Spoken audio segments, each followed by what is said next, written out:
isa. I hope that everyone's safe and healthy and everyone is having a good day right now. Ayan, happy Humps Day everyone. So tonight, ayan po, a LUTONG SINGKIT is I'm going to prepare spice lamb with a spiced veggies. Ayan po. So this is the dish that I'm going to show you or I'm going to prepare tonight for our dinner. Ayan po. So guys, first and foremost, ayan, before natin i-start ang ating cooking, let me show you all the ingredients that we needed in this dish. Ayan. So of course, we have a lamb chunks in there. Ayan. So lamb chunks later, we're going to marinate with Worcestershire sauce.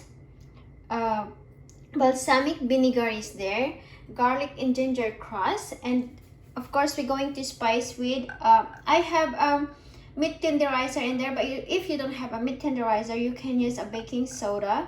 I have a pepper, I have a coriander powder, cumin powder, parsley dry, oregano, chili flakes, and garlic salt. So guys, ayan po yung mga kakailanganin natin later para sa ating lamb, and of course we're going to drizzle some olive oil in it, and of course ang ating veggies, I have a pumpkin, cauliflower, some tomato, okay, and then we're going to spice with chili flakes, garlic salt, pepper, and cumin powder. So those are the things that we needed for the dish tonight. Ayan, very spice. Ayan, kailangan nating i-spice up ang ating pagkain. Tulad ng ating buhay, kailangan laging may spice. Ayan, para laging happy. Ayan. So guys, right now, please stay with me and I will show you how we do marinate the lamb.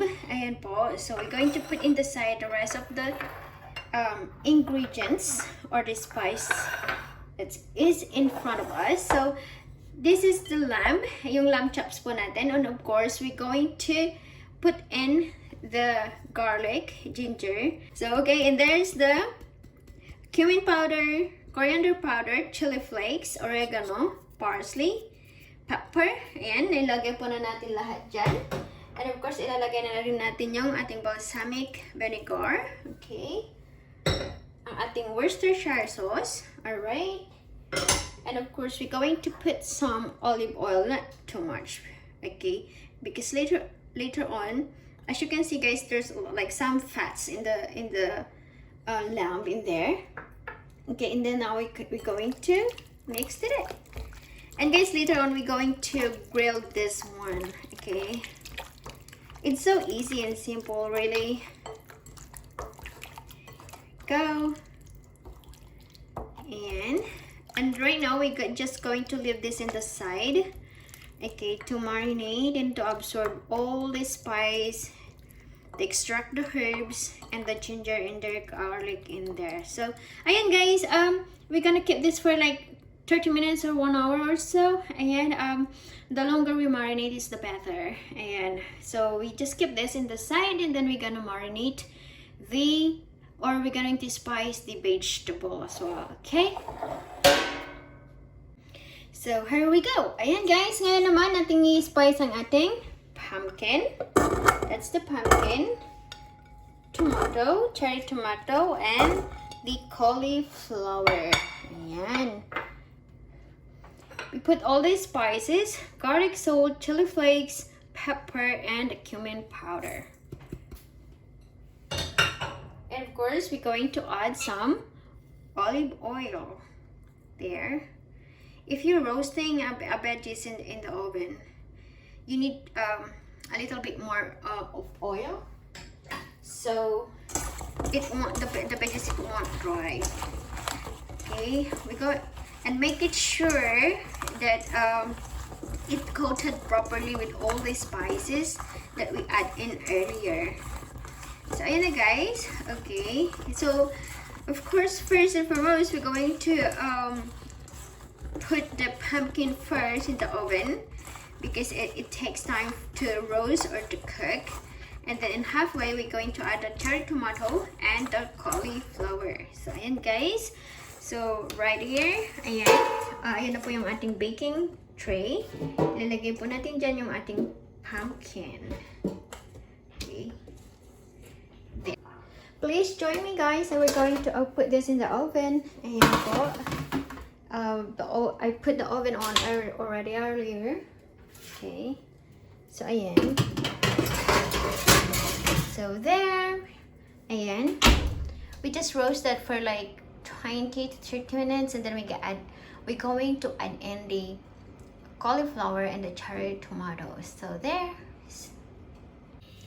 Hi guys, so ayan, right now we're going to grill, or we're going to cook the lamb now, the spiced lamb. Okay, so earlier, okay, I'm going to show you first. There, I put the tomato and the cauliflower already. Ayan, so malapit na rin siyang maluto.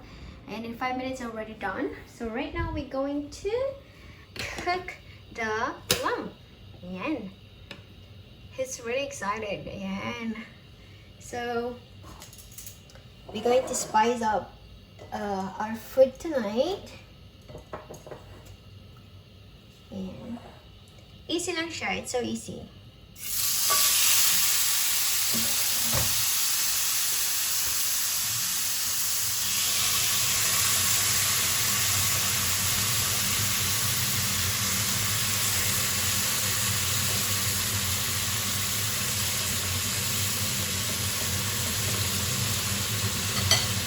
Guys, okay.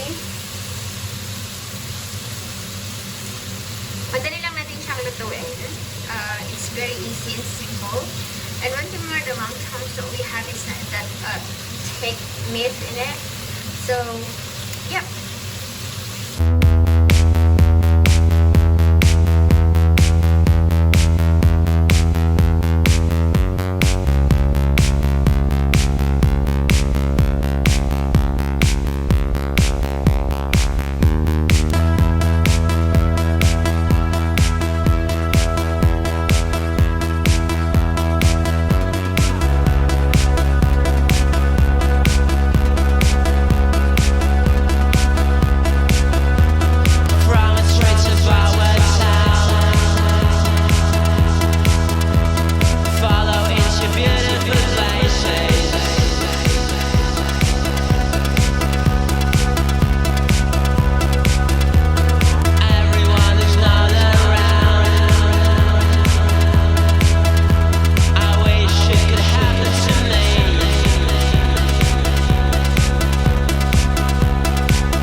So yun guys, luto na siya, and now we do the plating.